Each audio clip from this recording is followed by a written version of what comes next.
Issue number 1 of Luddite had pictures backstage of the O'Farrell Theater where one of my roommates danced. She was a fantastic writer and a good earner, too. Made nearly $500 cash a night doing whatever she did on stage and backstage, but spent just as much on what she put up her arm once she got home. Well, that's not right. She shot behind her knees and other parts, so the stuff people paid to see stayed clean. Her live-in boyfriend wasn't as motivated, but he did wear silver underoos around the house while waiting for her to come home. Like her, he had porcelain fangs surgically inserted into his gums. He was tall, pale, and very skinny. He grew up in Hawaii, so guess he had to hate the sun and all of those tan people making fun of him. Doll dresses with holes cut out of them hung on a wall next to the antique glass cabinet, guarding every My Little Pony ever made. When you talked to him, he'd do their hair with a special little sterling comb he'd carved his initials into and wore on a chain around his neck. Back then, you'd go shopping for rooms to move into and live in a place with a bunch of folks who had been there long before you and pay them around $300 a month.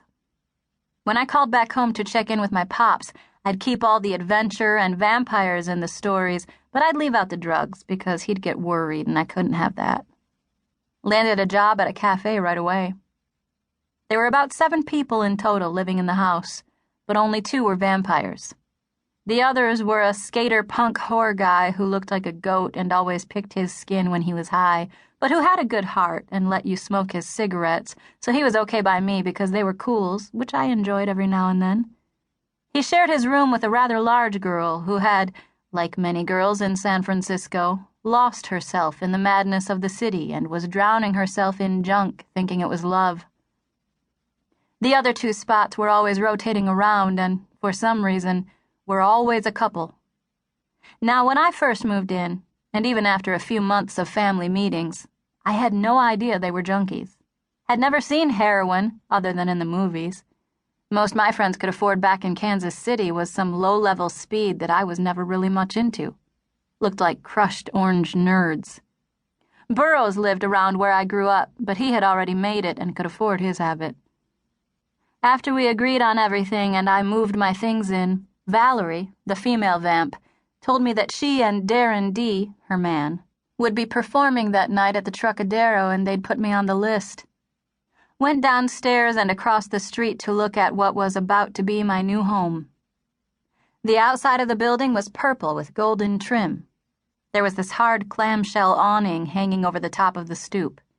3 apartments actually in there, but ours was the top. You could see 2 giant oval windows looking over the top like eyes that had lost their lids. There were 2 levels to the one we lived in. The skater-punk goat-face boy and his heavy girlfriend lived on the 1st floor, and next to them was the room that people were always moving out of. A staircase sprang from the living room to the next floor, which is where my room and the vampires were. Was just off to the side of the old 50-foot ballroom with giant windows that looked over the city. The view was incredible. A long hallway led down to the vampires' room, which was far enough away from me that pretty much made the entire ballroom mine. In the middle of the hallway, a deck looked out over the rooftops. Called up my pops, but my mom said he had just gone to sleep, as the medicine was making him sleepy. She put the phone up to his ear and let me tell him about my new place. Pretty sure it got into his ears. Half asleep, I could hear him say through his dreams, "I never had a doubt." Part 3. Enjoy! The man holding the ropes and struggling to stay within his t-shirt said, "You got good people looking out for you, honey. Getting on the list tonight was nearly impossible. I used to have that."